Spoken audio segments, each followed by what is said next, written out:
After 6 months of slinging cheap beer and dodging wandering hands, reality hit me like a bucket of ice watered. I wasn't just living a miserable life, I was living in a romance novel. And I wasn't the protagonist.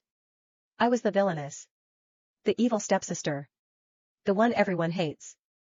According to the plot, tomorrow my billionaire dad will find me. Step 1, I get dragged back to the Quinn family mansion. Step 2, I get sold off in an arranged marriage to a man with the emotional range of a stone. Step 3, domestic misery. Meanwhile, the real heroine meets the hero, gets pampered by his entire family, and lives happily ever after.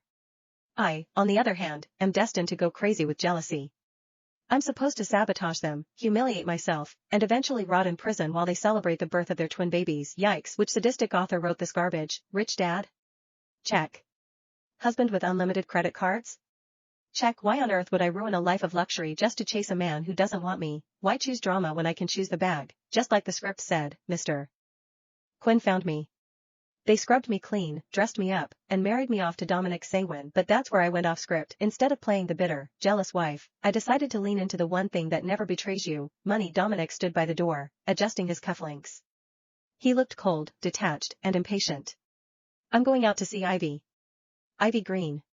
His one that got away, the girl he never got over. I and the original book. This is where I scream, cry, and throw a vase. Instead, I looked up from my magazine and smiled politely. I'd suggest white roses, Dominic. Miss Green hates red ones. Don't mess it up.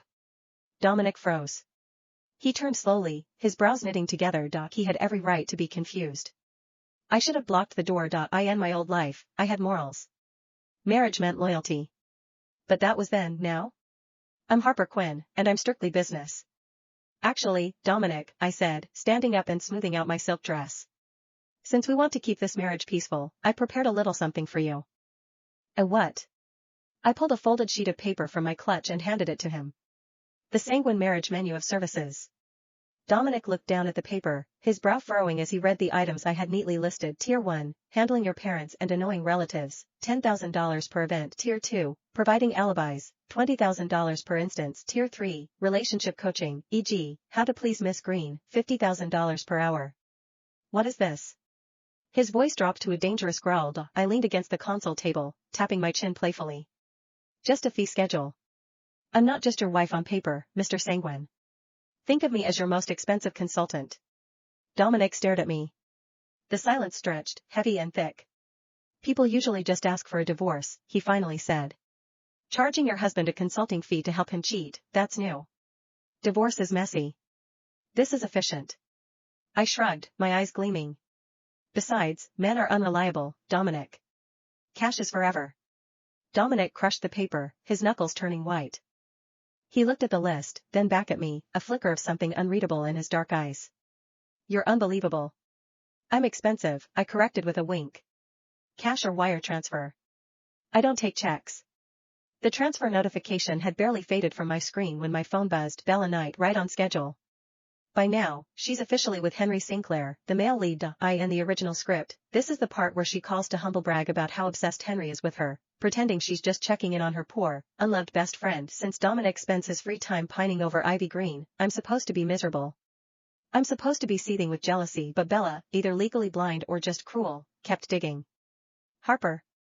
How's married life?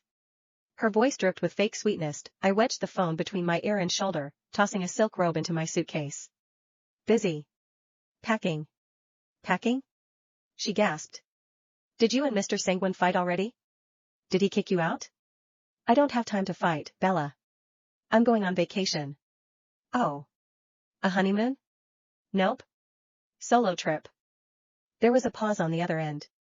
But, you guys are practically still newlyweds. Shouldn't you be, trying for a baby? I froze, holding a bikini midair. A baby?